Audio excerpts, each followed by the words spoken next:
জয় রাধা। মহামণি ব্যাসদেব 4 বেদ 14 শাস্ত্র 18 পুরাণ গ্রন্থ রচনা করবার পরে মনে মনে চিন্তা করলেন, কৃষ্ণের যত লীলা ছিল সকলই লেখা সমর্পণ হয়ে গেল। মাথায় তেল মাখতে মাখতে সরোবরে যাচ্ছেন স্নান করতে, গিয়ে দেখতে পেলেন সাগরের মধ্যে ছোট্ট একটি চড়ুই পাখি বারংবার জলের মধ্যে ঝাঁপ দিয়ে আবার ডাঙায় উঠে তার ডানা দুটো ঝাড়ছে, পালক ঝাড়ছে। একবার পালক ঝাড়ে, আবার সাগরের মধ্যে ঝুপ করে ডুব দিয়ে আবার উঠে ডাঙায় উঠে পালক ঝাড়ে। এখন এই দৃশ্য দেখে মহামণি ব্যাসদেব বললেন, পাখি তুই পাগল হলি নাকি? এই যে বারংবার সাগরের জলে ঝাঁপ দিয়ে আবার এই ডানাগুলো এমনি করে ঝাড়ছিস, কারণটা কি? ছোট্ট চড়ুই পাখি বললেন, আমার তো কোনো কাজ নেই, কি করব? তাই মনে মনে ভাবলাম এই সাগরের জলটা আমি আর রাখবো না, তাই আমি ডানায় করে জল এনে ডাঙায় ঝেড়ে পালক ঝেড়ে ফেলে দিচ্ছি, সাগরটাকে শুকিয়ে দিতে চাই। মহামণি ব্যাসদেব বললেন, পাখি তোর জীবনটাই শেষ হয়ে যাবে, তোর অবনিকা পতন হয়ে যাবে, কিন্তু সাগরের জল তুই শেষ করতে পারবি না। পাখিটি বললেন, সে কি? আমি শুনেছি মহামণি ব্যাসদেব নাকি আমার গোবিন্দের সমগ্র লীলা লিখে সমাপ্ত করেছে। সে যদি আমার গোবিন্দের লীলা লিখে সমাপ্ত করতে পারে, তবে আমি কেন এই সামান্য সাগরের জল শেষ করতে পারবো না? মহামণি ব্যাসদেব অবাক হয়ে এক দৃষ্টিতে পাখির দিকে চেয়ে রইলেন। এ কি সত্যিই পাখি? তার মধ্যে জ্ঞানের সঞ্চার হলো। মহামণি ব্যাসদেবের মনের মধ্যে যখন জ্ঞানের অঙ্কুর প্রস্ফুটিত হলো, তুমি কে? তুমি তো সাধারণ পাখি নও, তুমি বলো কে তুমি? একবারে কৃপা করে তোমার রূপ আমায় দর্শন করাও। সঙ্গে সঙ্গে ভক্তবৎসল হরি ভক্তের বাসনা পূর্ণ করবার জন্য ভুবন ভুলানো রূপ দর্শন করালেন। নামকরণ দিলেন কৃষ্ণদ্বৈপায়ন বেদব্যাস। হে প্রভু,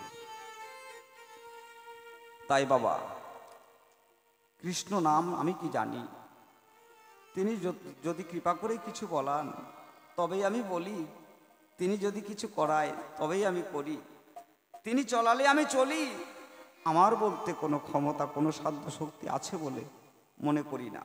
জয় গুরু জয়। এবার সরাসরি কিছু আমার বিপক্ষের ভাবুকের সঙ্গে আজকে দুজন দুই পক্ষের উকিল হয়ে মঞ্চে দণ্ডায়মান হতে চাই। সত্য কথাকে প্রকাশিত করতে হলে একটু ছলনা নিতে হয় বাবা, তাছাড়া সত্য কথা পাওয়া যায় না। অনাদি আদি গোবিন্দ যিনি সর্বকারণের কারণ হলেন, তিনি একদিকে যেমন লীলা, একদিকে জীব শিক্ষা।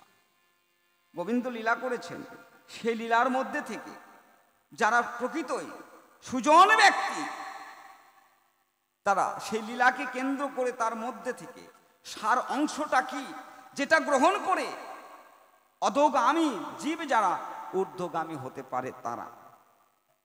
তদ্রূপ আজকে আলোচ্য প্রসঙ্গ, আজকে দুইজন দুই পক্ষের উকিল হয়ে মঞ্চে দণ্ডায়মান হতে চায়।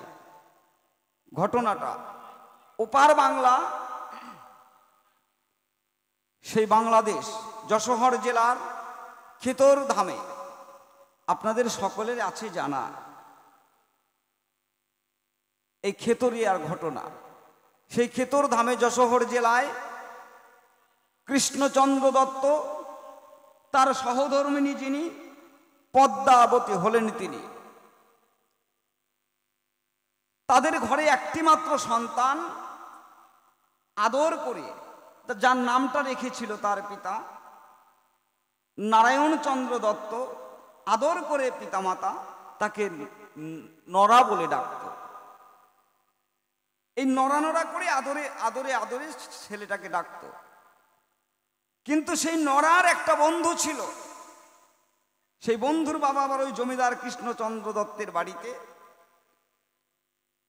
কর্মচারীর কাজে রত ছিল। এই নরার বন্ধু যিনি হীরালাল দত্ত হলেন, তিনি পিতামাতা আদর করে তাকে হরা বলে ডাকত। দুই বন্ধু একে অপরের পরিপূরক, এক দণ্ড এক মুহূর্ত যদি একে অপরকে না দেখতে পায়, মনের মধ্যে যে কত দুঃখ, কত বেদনা। ছোটবেলা থেকে একসঙ্গে খেলাধুলো করে, একসঙ্গে পাঠশালায় পড়তে যায়, পাঠশালায় পড়া শেষ হয়ে গেলে আবার যখন ঘরে ফিরে আসে, খাওয়া দাওয়া করে আবার চলে যায় বিকেলে খেলাধুলা করবার জন্য। তাদের গন্তব্যস্থল ছিল একটা মাঠের কোণে একটা বৃক্ষ, যে গাছের নিচে বসে দুই বন্ধু কত রং বেরঙের গল্প করত, কত খেলাধুলা করত। এমনি ভাবে দেখতে দেখতে দীর্ঘ বেশ কয়েক বৎসর গত হয়ে যায়। কেউ কখনো একে অপরকে ছাড়া কোনো দিনের জন্য থাকে নাই, একে অপরের পরিপূরক। ঠিক তদ্রূপ দেখতে দেখতে যখন নরা পুরনো বয়স হয়ে গেল, যৌবনে পদার্পণ করলেন, ঠিক এমন সময় পিতামাতা চিন্তা করল, এখন তো আমার সন্তানকে বিবাহ দিয়ে আমি আমার সিংহাসনের উত্তরাধিকারী করতে চাই। এই ভেবে বিভিন্ন জায়গায় খুঁজতে শুরু করলেন সুলক্ষণা কন্যা দেখবার জন্য। যখন সেই কন্যা দেখবে, একদিন নিশীথে দুই বন্ধু বসে ওই গাছের নিচে বসে গল্প করে, বন্ধুরে, এই যে কখনো আমরা ওই পাঠশালায় যখন পড়তে যেতাম, তোর টিফিনের মধ্যে কি থাকতো সেটা নিয়ে আমি খেতাম, তুই আমার টিফিন বাক্স থেকে খাবার বের করে তুই খাতিস, কত আনন্দ, কত আনন্দে আমরা দিনকাল কাটিয়েছি। কিন্তু বন্ধুরে, এই যে এত ভালোবাসা, আমি শুনতে পেলাম তোর পিতামাতা নাকি তোকে বিয়ে দেবার জন্য রাজ্যে কন্যা দেখছে। তাই বন্ধু, তোর বিয়ের পরে তুই আমাকে ভুলে যাবি না তো? নরা বললেন, বন্ধুরে, আমি সকল কিছু পরিত্যাগ করতে পারি, সকলকে আমি ভুলে যেতে পারি, কিন্তু বন্ধুরে, আমি তোকে কোনোদিনের জন্য ভুলতে পারবো না, তোকে আমি কোনোদিন ভুলতে পারবো না। আমি শয়নে স্বপনে সদাই সর্বক্ষণ তোর কথাটাই মনে মনে ভাবি। হরা বললেন, বন্ধুরে, একে তো তুই জমিদারের ছেলে, তারপরে বিয়ের পরে হয়তো তুই আমায় যেতেও পারিস ভুলে। দুই বন্ধু একে অপরের হাত ধরে, একে অপরে আলিঙ্গন দিয়ে জড়িয়ে ধরে ওই নিশি যোগে আলিঙ্গন দিয়ে বলছে, বন্ধুরে, আমি সকলকে ভুলে যাব, কিন্তু তোকে আমি কোনো দিনের জন্যও ভুলতে পারবো না রে বন্ধু, তুই আমার মনোপ্রাণ। তোকে ভুলে গেলে, তোকে ভুলবার আগে যেন আমার মৃত্যু হয়ে যায়, তবুও তো আমি মনে শান্তি পাবো। এই যে এত গভীর প্রেম, এত ভালোবাসা, ও মা, শুধু প্রাপ্তবয়স্ক নারী এবং পুরুষের মিলনকেই কি প্রেম বলে? না গো মা, প্রেম এমন একটা পবিত্র জিনিস, সেটা ছেলের সঙ্গে বাবারও হতে পারে, সন্তানের সঙ্গে মায়ের হতে পারে, ছেলের সঙ্গে ছেলের হতে পারে, সকলের সঙ্গে। আমার গোবিন্দ যেমন, শ্রীধাম বৃন্দাবনের সকলেই কৃষ্ণ অনুগত প্রাণ, গোবিন্দের প্রেমে বদ্ধ। কাল বলে কালা গেল ব্রজপুরে, চলে গেছে ধেনুবৎসগুলো মুখে তৃণ লয়ে মথুরার দিকে চেয়ে আছে অপলক নয়নে। হাই রে, আমার প্রাণবল্লভ কখন যেন আসবে, কখন যেন কদম্ব ডালে বসে বংশীর ধ্বনি করবে, জয় রাধে রাধে।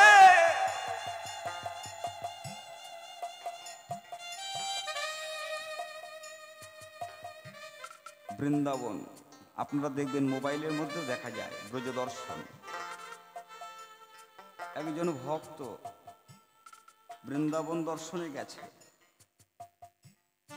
তাই বলছে, ভক্তগণ, আমার মতো পাপী তো জগতে নেই, যেখানে আমার গোবিন্দ অহরহ নিত্যগীত করেছে, যেখান দিয়ে বিচরণ করেছে, আজকে আমি সেই পথ দিয়ে পায়ে জুতো পরে হাঁটছি।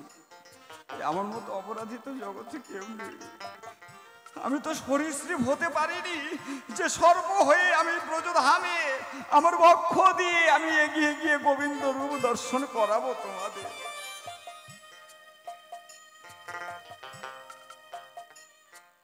চলে গেলেন কোথায়? গোকুলে। একজনকে জিজ্ঞাসা করলেন, বেশি দিনের কথা নয় বাবা, 1-1.5 মাস হবে, 1-1.5 মাস আগের কথা। গোকুলে গিয়ে একজন বালককে জিজ্ঞাসা করলেন, আচ্ছা নন্দঘোষের বাড়ি কোনটা বলতে পারো? বলে, ওই তো সামনে দেখা যায়। কৃষ্ণ কি আছে? ছেলেটা হেসে ফেলল। ঠিক আছে, তাহলে ওটাই বাড়ি তো? বলো, হ্যাঁ। দেখা যাবে, যদি আমার ভাগ্যে থাকে তাহলে কৃষ্ণ দর্শন হবে। চলে গেলেন। জিজ্ঞাসা করলেন, কৃষ্ণ কি আছে? কেউ সন্ধান দিতে পারলো না। গৃহ থেকে বের হয়ে দেখতে পাচ্ছেন ময়ূর ময়ূরী কেমন যেন অন্যমনস্ক আনমনা হয়ে এদিকে ওদিকে চাইছে। কেন? এই বুঝি কৃষ্ণ আসবে, এই বুঝি আমাদের কালা আসবে। ধেনুগুলি দাঁড়িয়ে আছে মুখে তৃণলয়ে, কখন যেন গোবিন্দ আসবে। তাহলে এদের মধ্যে ছিল প্রেম। বৃক্ষের প্রত্যেকটি পাতা নিচের দিকে ধাবিত হয়ে আছে। আবার গোবিন্দ বিনোদ খেলা খেলতে খেলতে যদি কখনো আমার তলদেশে এসে বিচরণ করে, আমি সেই সুযোগে গোবিন্দের চরণ স্পর্শ করে আবার বৃক্ষ জন্ম সার্থক করব। তদ্রূপ মাগো প্রেম কোন ধনী, কোন দরিদ্র, কোন রাজা, কোন ভিখারি, কোনো ভেদাভেদ মানে না।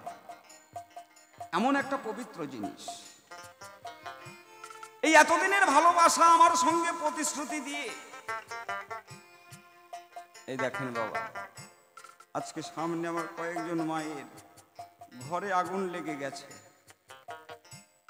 আমাদের তৈরি করা বসত করা বাড়ি ঘরে যদি আগুন লাগে, হয়তো জল দিলে নিভে যায়, কিন্তু গুরু কৃপা বলে যদি কোনো ভাগ্যবান ভাগ্যবতীর ঘরে আগুনে লাগে, জল দিলে দেখুন জলে জয় জয় রাধা গোবিন্দ প্রেমানন্দে হরিবল।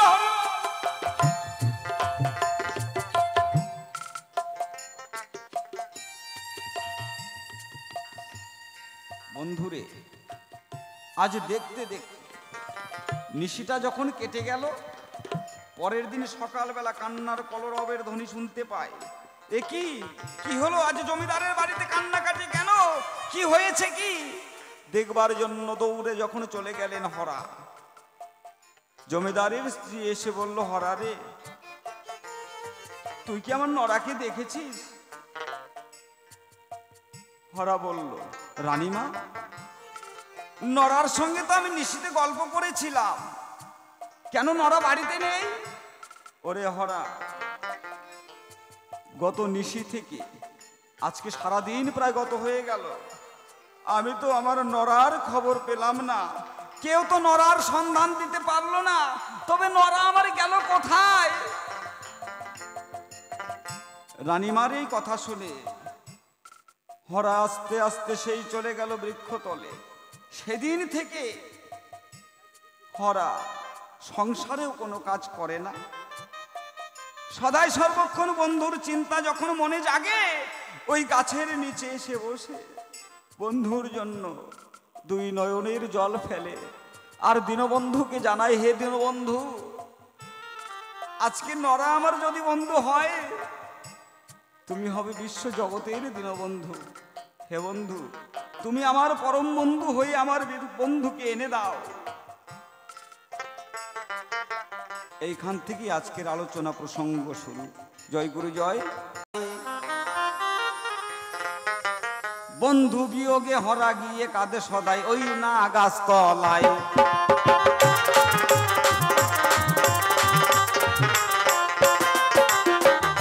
দীর্ঘ 12 বৎসর পরে গো খেতরিয়াতে একদিন একটা ঘটনা ঘটিল। নতুন একটা নবীন সন্ন্যাসী নাকি খেতরিতে এলো।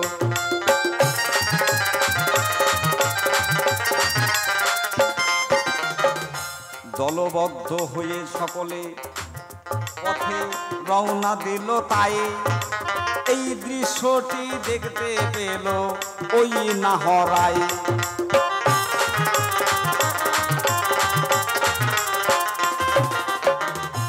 হরাই একদিন দেখতে পেল কি, ওই খেতরিয়া ধামে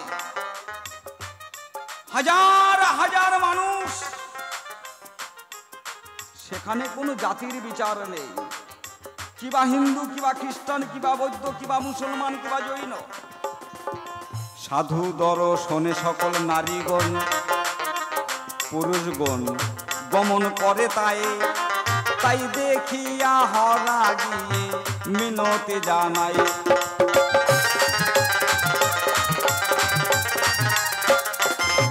নগরবাসী, একই আজকে প্রভাত কালে তোমরা সকলে কোথায় যাচ্ছ, আমায় একটু বলো না গো।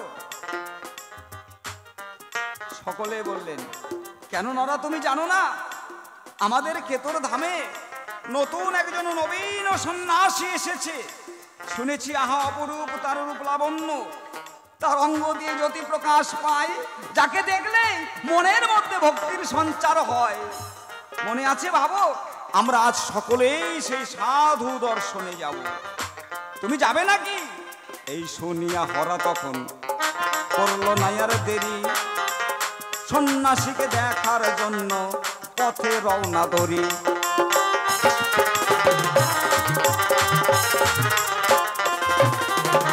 দেখতে দেখতে সে সাধুর কাছে গিয়ে যখন দাঁড়ালেন, একটু দূর থেকে লক্ষ্য করছেন নরা লক্ষ্য করে দেখছে কি, আমি তো সে মায়ার বাঁধনে আবার বদ্ধ হয়ে যাব। এই তো আমার অনেক দিনের পুরাতন বন্ধু, আমার প্রাণের চেয়ে প্রিয় বন্ধু এসেছে আজকে। হরা চিনতে পারে নাই, দূর থেকে লক্ষ্য করে এক দৃষ্টিতে চেয়ে আছে। দেখতে দেখতে হরা যখন নরার একটু নিকটেতে গেল, এতদিনের ভালোবাসা বন্ধুর সঙ্গে তার চিনতে বাকি না রহিল।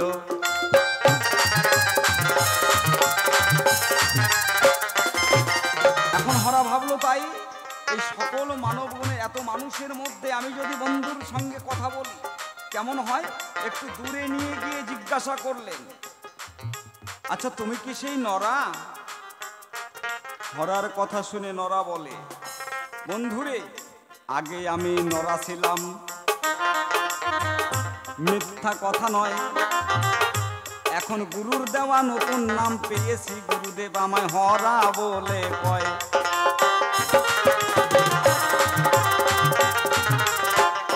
আগে আমি নরা ছিলাম, এখন আর নরা নাই রে বন্ধু। এখন আমি গুরুর কাছে গিয়ে নতুন নামকরণ হয়েছে, আমার নাম নরোত্তম। বাহ বাহ রে বন্ধু, জননী জন্মভূমিষ্ঠ স্বর্গাদপি গরীয়সী, পিতা স্বর্গ পিতা ধর্ম পিতা হি পরমং তব পিতৈ তৎপিতমা পর্ণে পিয়ন্তে সর্বদেবতা। আদিগুরু পিতা মাতা, আজকে তুই 12 বছর পরে এলি তোর সেই জন্মভূমি ভিটাতে। এখন বলছে যে বন্ধু আমি আর সেই নরা নাই, এতদিন আমি ছিলাম যেখানে সেই গুরুর ধামে, গুরুর কাছে হলো আমার নতুন পরিচয়। এখন আমি হয়েছি নরোত্তম ঠাকুর, নরোত্তম গোসাই।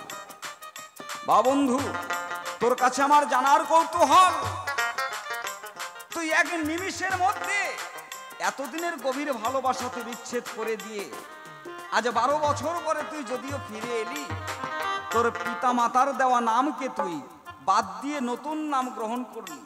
আচ্ছা বন্ধু, তুই তো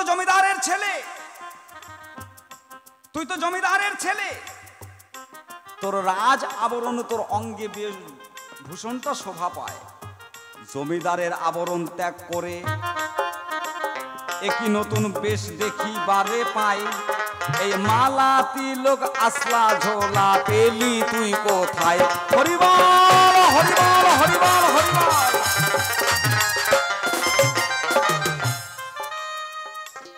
পিতামাতা কামনা করে আজকে মানব কুলে জন্মগ্রহণ করেছে, আমার পিতা আমায় জন্ম দিয়ে পৃথিবীতে এনেছে।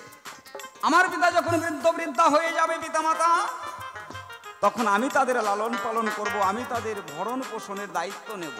তদ্রূপ হে বন্ধু, তুই তো বাবার একটি মাত্র সন্তান, তুই সংসার ধর্মকে পরিত্যাগ করে জলাঞ্জলি দিয়ে সন্ন্যাসের বেশে আজকে এসেছিস। বল বন্ধু, পিতা মাতাকে অবজ্ঞা করে সংসার ত্যাগ করিলি, এই 12 বছর বন্ধু বল না কোন দেশেতে ছিলি?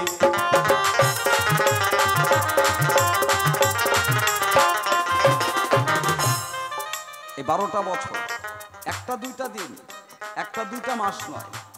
তোর হৃদয়টা না হয় পাষাণে পরিণত করেছিস, কিন্তু বন্ধু আমি তো করতে পারি নাই।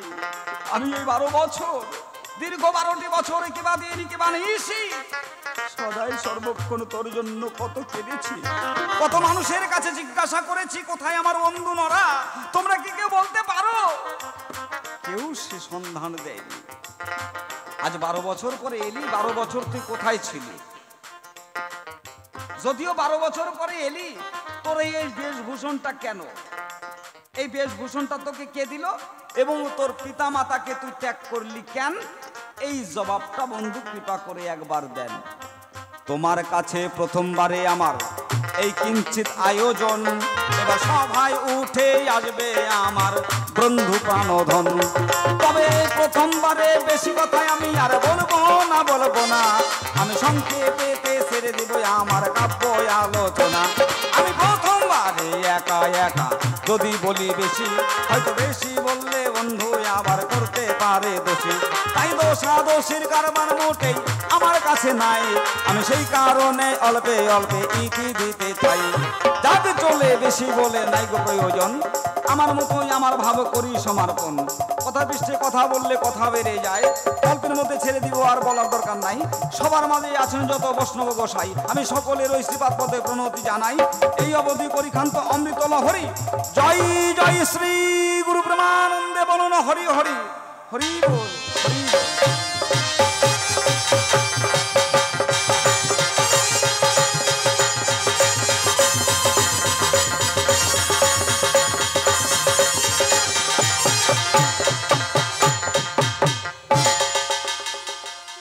গুরুর কৃপা ছাড়া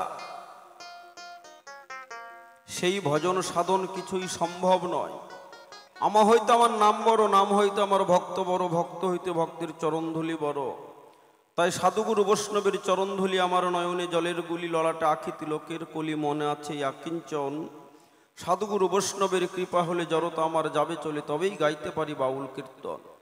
আপনারাই চলাবেন, আপনারাই বলাবেন, যেমন ভাবে আমাকে চলাবেন বলাবেন, তেমনি আমার চলবার বলবার কোনো ক্ষমতা নেই বাবা।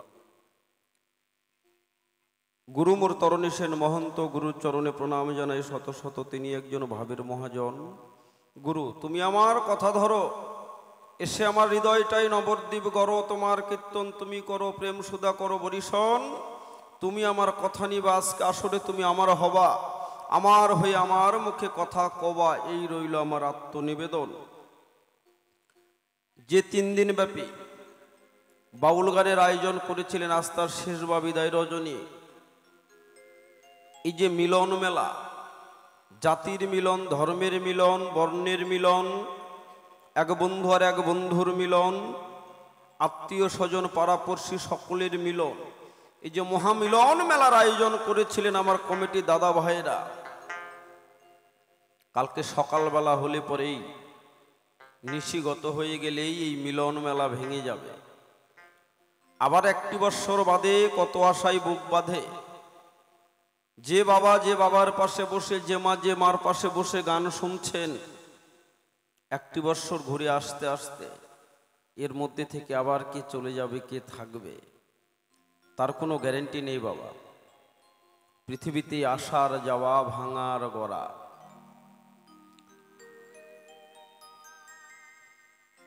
মায়েরা বাবারা ভক্তবিন্দুর উদ্দেশ্যে বলা হচ্ছে, আপনার একটু সামনের দিকে এগিয়ে চেপে চেপে বসুন, কারণ আজকে ভক্তবিন্দুর সমাগম হবে খুব। সকলেই যেন বসবার জায়গা পায়, সকলেই যেন সুযোগ পায়। আপনারা একটু কষ্ট করে একটু চেপে চেপে বসুন। পেছনে যারা দাঁড়িয়ে দাঁড়িয়ে আছে তারাও যেন বসার সুযোগ পায়। আজকে কমিটির সাধু না হলে পরে তো এই সাধু বাজারের আয়োজন করতে পারে না বাবা। শুনেছি সাধু হলে পরে তবেই সাধুর মেলা বসায়, কারণ রসিকে রসিক চিনে, ভমরে চিনে মধু। এই রসিক না হলে পরে, সাধু না হলে পরে এই সাধু মেলার আয়োজন করে, আপনাদের সাধুগুরু বৈষ্ণবের সমাগমের মিলন মেলার আয়োজন করে। সত্যি কমিটি দাদা ভাইরা এখানে অর্কেস্ট্রা দিতে পারত, সাংস্কৃতিক অনুষ্ঠান হতে পারত। এই যে সকলকে এক জায়গায় করে সাধুগুরু বৈষ্ণবকে মিলিয়েছে, দুটো কৃষ্ণ কথা হরি কথা শোনার সুযোগ করে দিয়েছে, বলার সুযোগ করে দিয়েছে। এদেরকেই আগে সাধুবাদ জানানো দরকার। এই কমিটির দাদা ভাইদেরকে আগে সাধুবাদ জানানো দরকার, কারণ সাধু না হলে পরে এই সাধুর মর্ম বোঝে না, সাধু তত্ত্ব কথা বোঝে না। তাই এই যে সাধুর বাজার লাগিয়েছে, খুব ভালো লাগছে।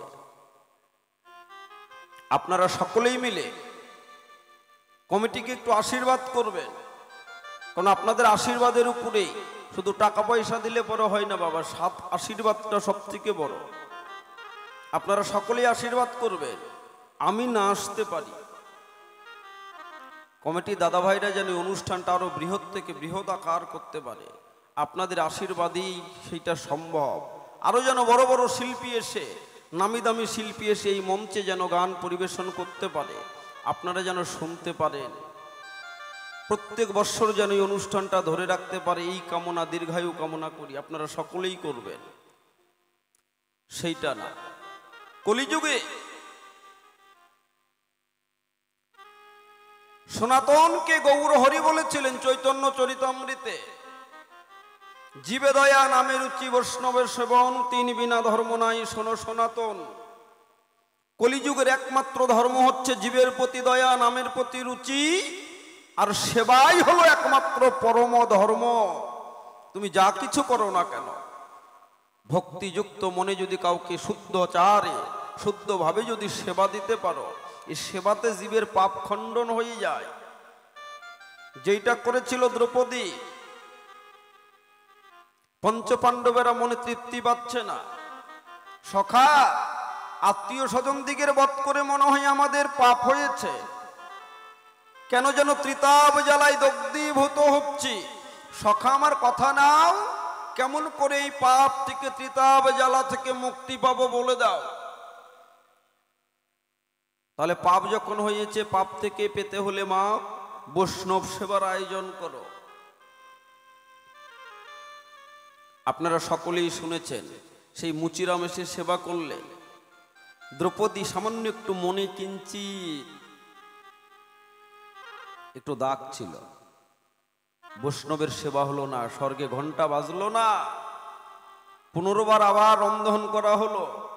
শুদ্ধ ভাবে দ্রৌপদী, পঞ্চপাণ্ডব সকলেই মিলে যখন ভক্তিযুক্ত এক মনে, পাঁচটি আত্মা যখন এক হয়ে যায়, মানে আমার দেহের মধ্যে পঞ্চভূত, 10 ইন্দ্রিয়, 6 রিপু সবগুলো যখন এক হয়ে, যখন ঈশ্বরমুখী গুরুমুখী হয়ে যায়, সবগুলো যখন কৃষ্ণ ভজনের পথে ধাবিত হয়ে যায়,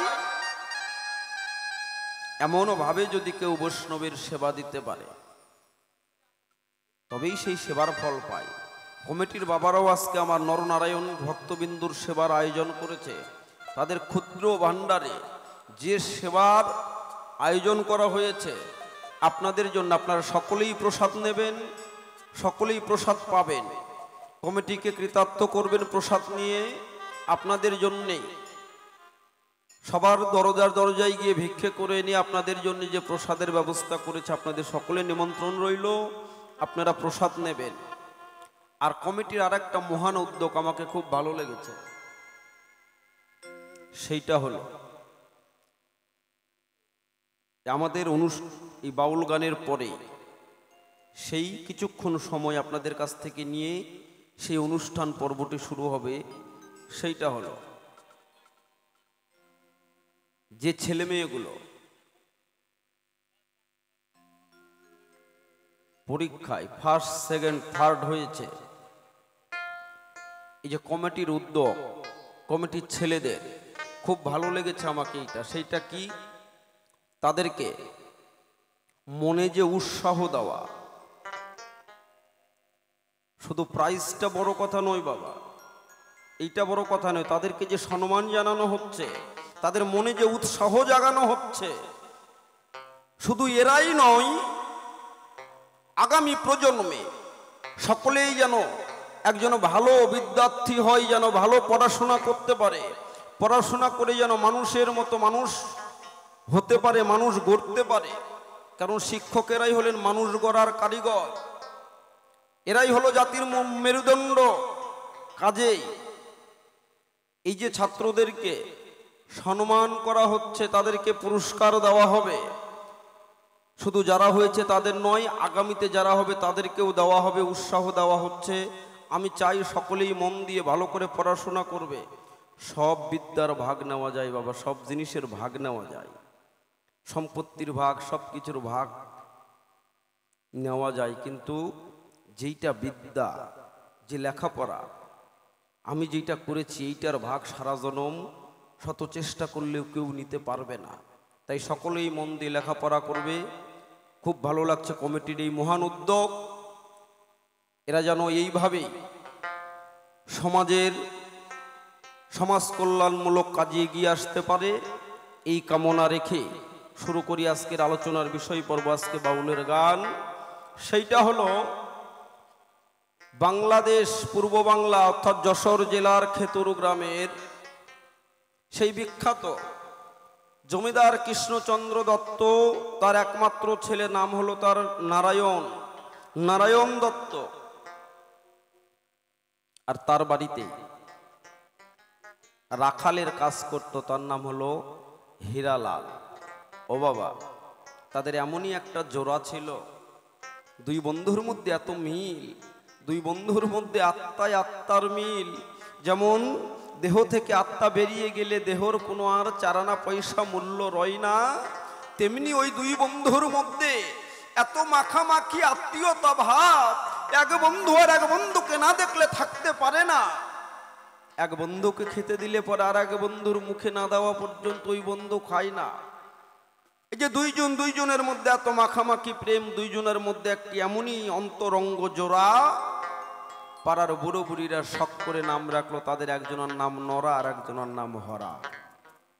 এই হরার নরা দুইজন যখন যেখানে যায় একসঙ্গে যায়, একসঙ্গে খেলে। এমনি ভাবে একদিন গাছের নিচে দুই বন্ধু মিলে আলোচনা করছে, তাই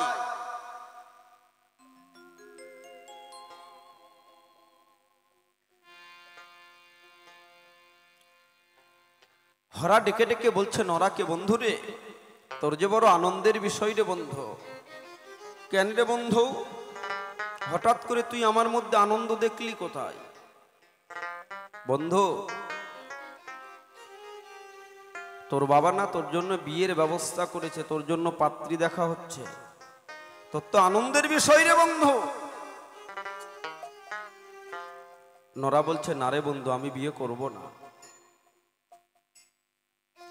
নরা দুই নয়ন জল ছেড়ে দিয়ে হরাকে বুকে টেনে নিয়ে বলছে, বন্ধু রে, তোর মধ্যে আমার মধ্যে যে প্রেম, তোর মধ্যে আমার মধ্যে যে আত্মীয়তার বন্ধন, যে ভালোবাসা, যদি কোনো একজন মেয়েকে বিয়ে করে আনি, তোর মধ্যে আমার মধ্যে যে প্রেম ভালোবাসা আর থাকবে না রে বন্ধু। আমি তো তোকে হারাতে পারবো না কোনোদিন। আমি যে বড্ড তোকে ভালোবাসি, তোকে না দেখলে এক মুহূর্ত আমি থাকতে পারি না বন্ধু। তোর কাছে করি বর্ণনা, আমি বিয়ে করতে পারবো না। আমি তোর কাছে প্রতিজ্ঞাবদ্ধ হলাম, আমি জীবনে তোকে কোনোদিন হারাবো না। আমার বুকের মধ্যে বসিয়েছি তোরে, তাই। এইভাবে দুই বন্ধু দুপুরবেলা ওই গাছের নিচে আলোচনা করার পরে সন্ধ্যেবেলা হলে পরে ফিরে আসলো বাড়ি। বাড়ি আসার পরে যে যার মতো খেয়ে দিয়ে ঘরের মধ্যে গিয়ে শুয়ে পড়লেন। নিশি অবসান, সকালবেলা দেখে জমিদারের স্ত্রী উঠোনে পড়ে কাঁদছে আর গড়াগড়ি যাচ্ছে। নরা, নরা, কোথায় গেলি রে বাপ? কোথায় ছেড়ে মাকে ছেড়ে অভাগিনী করে কোথায় তুই চলে গেলি? বাবা কাঁদছে, মা কাঁদছে। হরা এসে জিজ্ঞাসা করলো, বলছে নরা আর নাই। ধরা দীর্ঘ 12টি বৎসর ওই গাছের নিচে বন্ধু আসার অপেক্ষায়, কত তিথি, কত বৎসর, কত মাস চলে নয়ন জলে ভেসে ভেসে। বন্ধুরে তুমি এতই পাষাণে নির্দয়, একটা বারের জন্য আমাকে দেখতে আসলেন আমি কেমন আছি।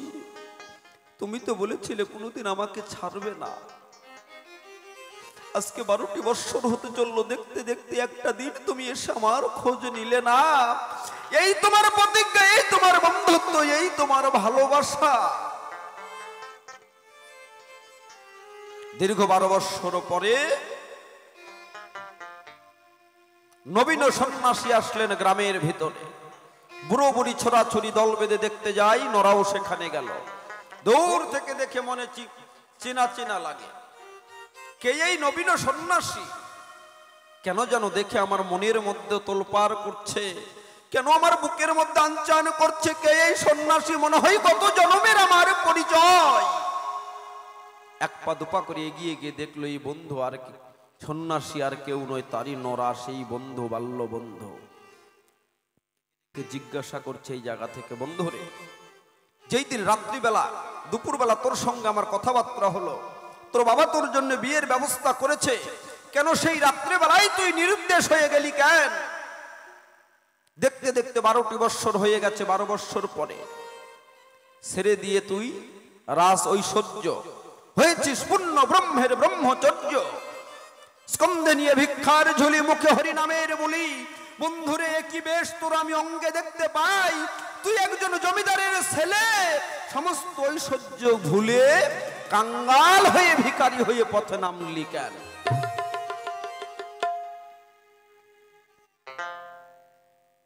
বিয়ের কথা শুনে তিনি নিরুদ্দেশ হয়ে গেলেন। কেন নারীর প্রতি তোরা তো বিদ্বেষ কেন? নারীকে এত বিষবদ মনে হয় কেন? কেন নারীকে দিয়ে কি ভজন সাধন হয় না? ত্যাগী ভোগী সব জায়গায় দেখি মিলেমিশে নিয়েছে একই ঠাই। তাহলে বন্ধু আমি তোর কাছে জানতে চাই, কেন সংসার ধর্ম শ্রেষ্ঠ ধর্ম, সেই ধর্মকে ভুলে তুই গেলি চলে, কারণটা কি জানতে চাই। শখ করে তোমার বাবা মা তোমার নাম দিয়েছিল নারায়ণ নারায়ণ, সকলেই নরা বলে ডাকে। এখন তোমাকে আমি ডেকে ডেকে জিজ্ঞাসা করি খাঁটি পরিপাটি, এ নরা, নরা, তুই আমাকে বললি কে নরা? নরাকে তো আমি চিনি না। নরাকে? নরাকে আমি চিনি না, নরাকে আমি ভুলে গেছি। আমার নাম নরা নয়, আমার নাম নরোত্তম। বন্ধু তোর কাছে জানতে চাই, কেন বাবা মার দেওয়া নাম পরিচয় গোপন করলি? কেন বাবা মাকে অমান্য করলি? তাই শাস্ত্রে বলেছে, যতই যাও না মন্দির মর্জি, যতই করো গঙ্গা স্নান, পিতা মাতাকে না বাসলে ভালো হয় না খুশি ভগবান। বলো পিতা মাতার থেকে বড় গুরু আর কে আছে? কেন তাদেরকে ভুলে গিয়ে তাদেরকে অপমান করে কোন ধর্ম প্রতিষ্ঠা করতে চাও তুমি বিশ্ব চরাচরে? কেন সাধু সাজলে? কারণটা কি? এই আসলা ঝোলা তিলক মালা কে তোমাকে দিল? তাই এই তো কয়েকটা কথা জিজ্ঞাসা, একটা গান গাই, তারপর ধীরে ধীরে তার পালার দিকে যেতে চাই।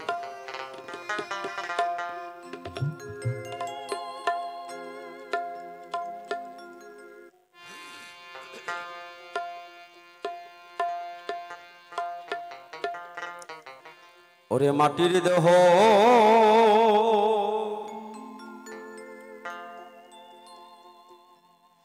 ওরে হলে সোনা,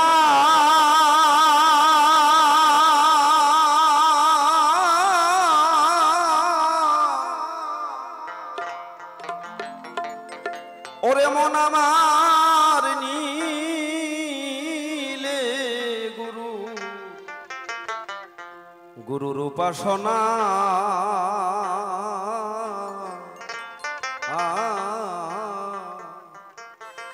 সত্যি মা তোমার মাটির দেহ সোনা হবে। ওরে তার জন্ম মৃত্যু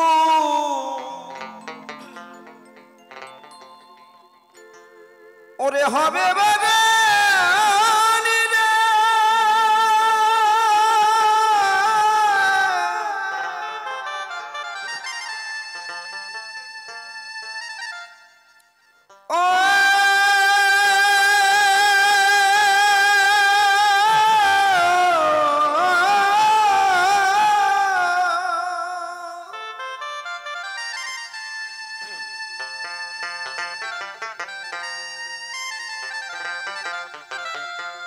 ওরে তার জন্ম মৃত্যু হবে বারো, এইভাবে তার আসা যাওয়া আর থাকে না।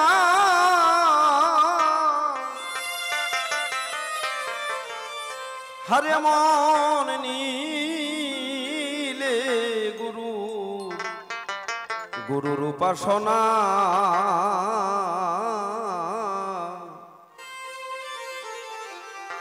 মাটির দেহ হবে সোনা। ওরে ওরে অমন নীলে গুরুর উপাসনা।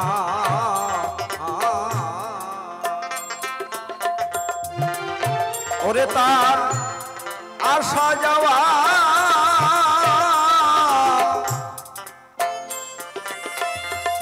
হবে বারে।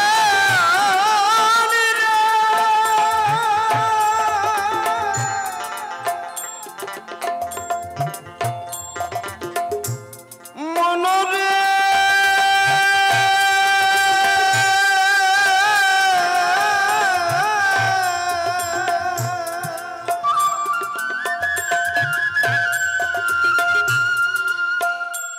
তার আসা যাওয়া হবে বারো, জন্ম মৃত্যু আর রবে না।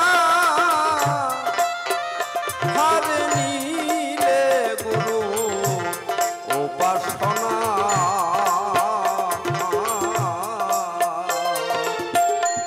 মাটির দেহ হবে সোনা।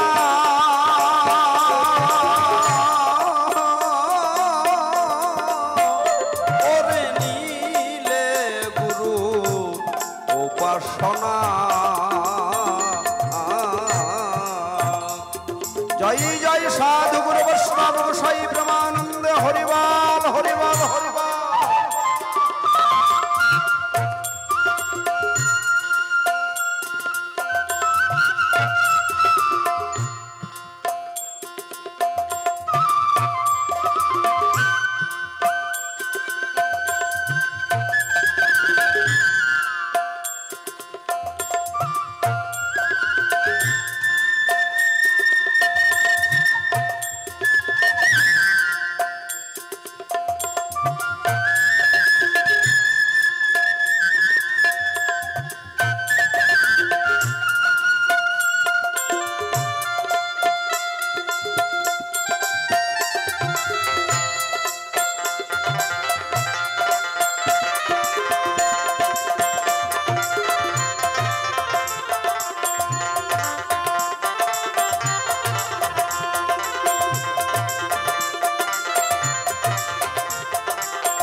গুরুজরে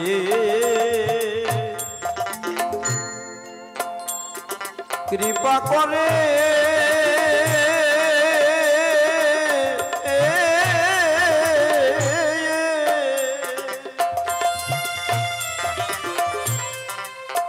ওরে মন প্রদীপ জ্বালায়া ঘরে,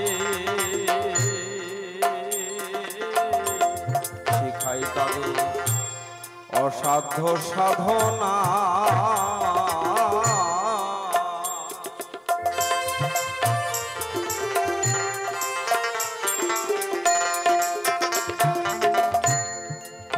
গুরু বস্তুটা যে কি,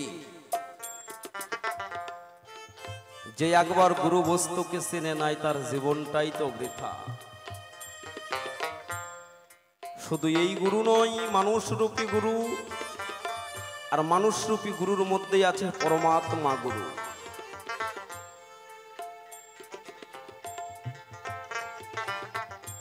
মনের মানুষ ভগবানকে খুঁজতে কোথায় যাবা মা? গয়া কাশী বৃন্দাবন মথুরা তীর্থধামে, সেখানে তো ভগবান নাই। আছে কতগুলো কাঠের বিগ্রহ, আছে কতগুলো পাথরের বিগ্রহ, বানর ভাল্লুক, এছাড়া আর কি আছে?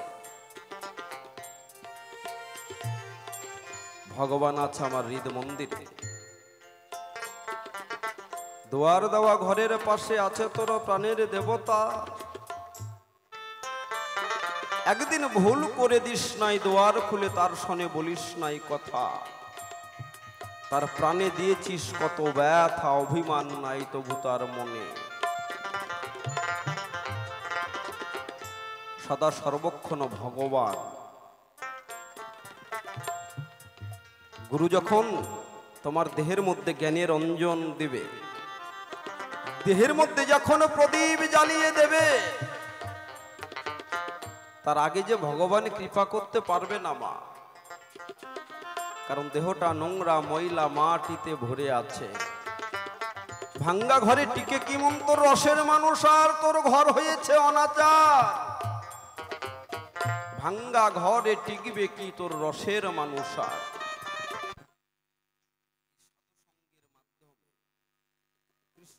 হরি কথার মাধ্যমে সেটা একদিনে সম্ভব নয়। যেখানে কৃষ্ণ কথা, ভগবত কথা, হরি কথা হয়, প্রতিদিন গিয়ে সেখানে বসো। প্রতিদিন সাধু সঙ্গ করতে করতে, হরি কথা, কৃষ্ণ কথা শুনতে শুনতে, যখন তোমার দেহ আত্মা নির্মল হয়ে যাবে,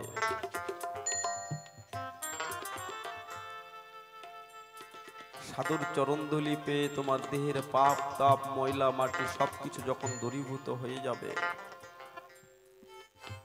তখন আমার দেহের মধ্যে আত্মা ইন্দ্রিয় রিপু যারা আছে সকলেই ঊর্ধ্বগামী হয়ে তখন মুখে বলে হরিবল, নয়নে আসে তাদের জল।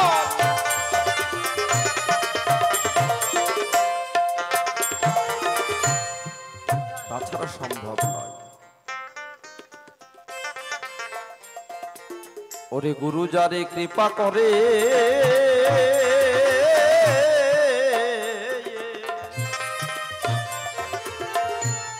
প্রদীপ জ্বালায়া ঘরে শিখাই তারে সাধ্য সাধনা।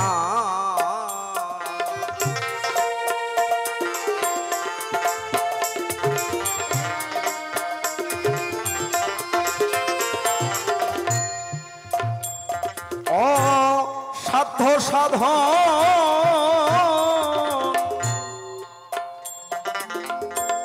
শিখলে পারে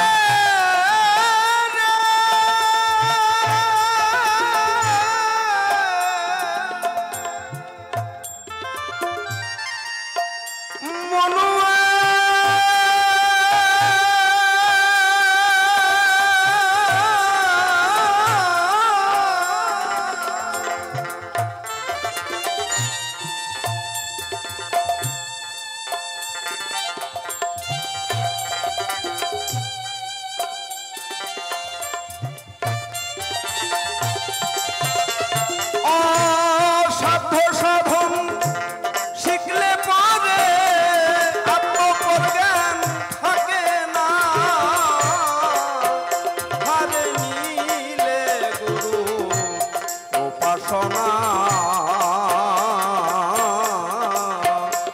তার মাটির দেহ হবে সোনা।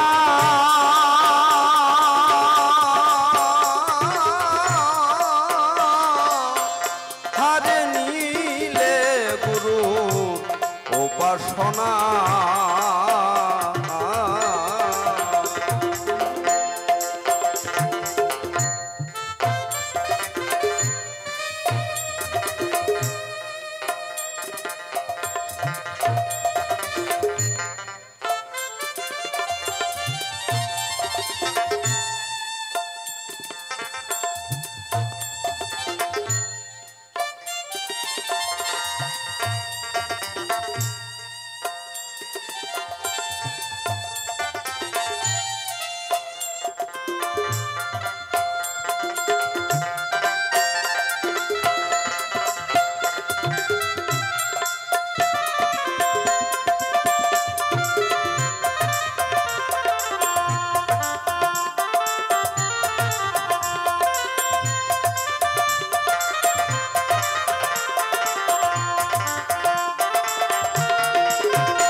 একজন গুরু কৃপা হলে কি হয় জানো? এক বেদ বেটা বনের মধ্যে বসে বসে ফাঁদ পেতে হরিণ ধরে। নিত্য নিত্য হরিণ ধরতে ধরতে হরিণগুলো এত চালাক হয়ে গেছে বাবা, বেদ বেটা জাল ফেলার আগেই হরিণগুলো যে কোথায় অদৃশ্য হয়ে যায়। দিনের পর দিন ফাঁদ পেতে বসে থাকে বেদ বেটা, আর হরিণ ওই অমুখও আসে না। এইভাবে একদিন, 2 দিন, 4 দিন, 5 দিন, 7 দিন, 10 দিন চলে যায়। বেদের জালে আর হরিণ আটকা পড়ে না। বেদ বসে বসে কাঁদে বনের মধ্যে, যদি এই হরিণ ধরে নিয়ে গিয়ে আমি না বিক্রি করি,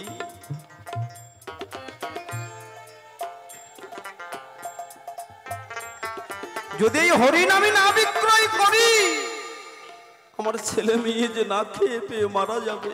হে গোবিন্দ। নারদমণি বলছে গোবিন্দকে, প্রভু তুমি না বিশ্ব ব্রহ্মাণ্ডের মালিক, ওই যে দেখো তোমার সৃষ্টি জীব, দেখো পরে পরে কাঁদছে। আজ 10-12 দিন হয়ে গেছে, ছেলে মেয়ের মুখে অন্ন দিতে পারে নাই। প্রভু তুমি একটু কৃপা করো না। গোবিন্দ বলছে, নারদ রে, ওর দেহটা যে অপবিত্র আছে, ওর এখনো দীক্ষা মন্ত্রই হয় নাই, আমি কি করে কৃপা করি তাকে বলো। নারদ তুমি এক কাজ করো, তুমি ওকে গিয়ে দীক্ষা মন্ত্র দাও।